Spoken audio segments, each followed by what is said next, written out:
gwamnati. Wato shi mai mala kamar yadda ce ma mutum ne mai mutunci, mai biyayya, kuma wanda ya san haƙƙi, kuma wanda yake tafiyar da mulki da tsoron Allah. Da in akwai mutum ɗaya wanda bai son gulma, shi ne mai mala. In kana son ka tafi shi da damuwarsa, ka ɗauko magana wani a gabansa. Da ka ɗauko magana wani a gabansa, wato in kai mafahimta ne, za a gane hankali shi ba gurin kai ke ba. Ya ɗauki hankali shi ya kai shi wani guri daban, kuma fuskarsa za ta nuna maka cewa bai son wannan maganar da kake yi. Sai dai da yake mutum ne mai jin kunya, mai kawaici, ba zai iya fito ya yi magana ba. Amma hakan ma in ka kai shi da yawa, yakan iya fita ya yi magana. To kaga wannan halayya ne mai kyau, wanda shi bai son ka kamar gulman wani, ko bai son ka kai wa wani kuma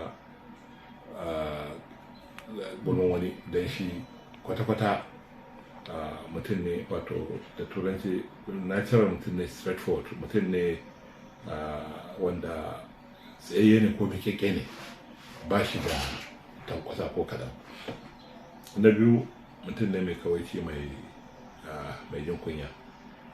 In yana da babban matsala, in ma matsala ce, shine wato yana da jin kunya da kawaici.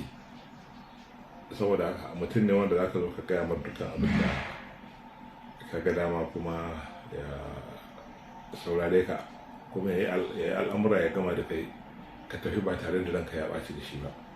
Ko da bai ya son abin da kake yi, ko ba shi da ne yin wannan abin da ka kawo, a lokacin da ke baka iya ganewa. Dan yanda ka zo haka zai sallame ka cikin farin ciki, ya daga aka tafi. Dan shi mutum ne wanda bai son ciwo mutane mutunci.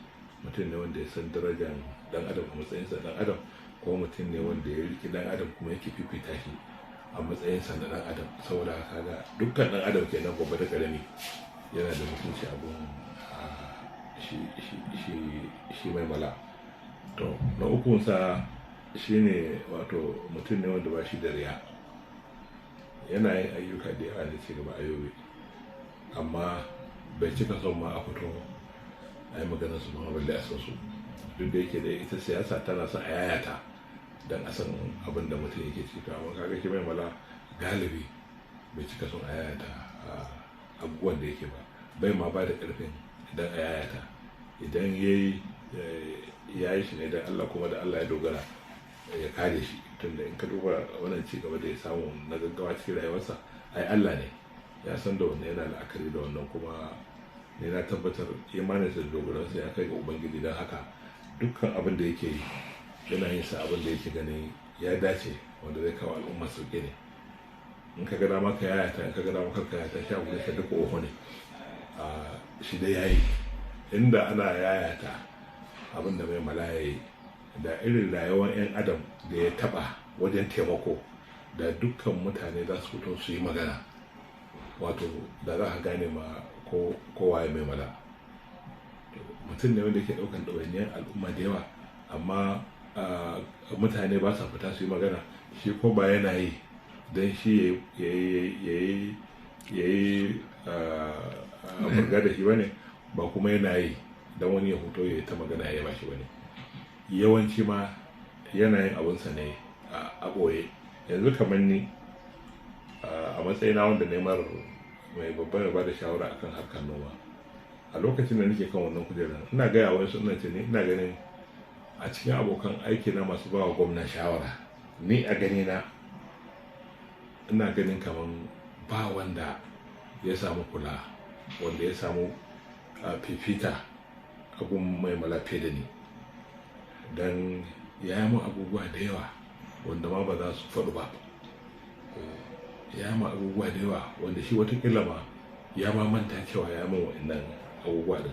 Amma ya yi mun abubuwa da dama. Ko wannan kujera ta shugabanci mai ta Allah, kusan shi ne ginshikin da ya rika mu wani al'amari har Allah ya sa na kai ga nasara. Ya tsaya mu. To kafin wannan lokututtuka ma abubuwa, ya yi abubuwa da yawa. Ina gaya ma tun lokacin da yake sakataren jam'iyya, nake zuwa muke tattaunawa da shi, nake samun shawarwari abu da dai sauransu, har zuwa yanzu nan. Saboda haka ire-ire na suna da yawa a Yobe wanda ba za su fito su yi magana ba, manya da ƙanana akwai su da dama wanda mai mala ya taimakawa. Wannan taimakon gwada karfi kenan.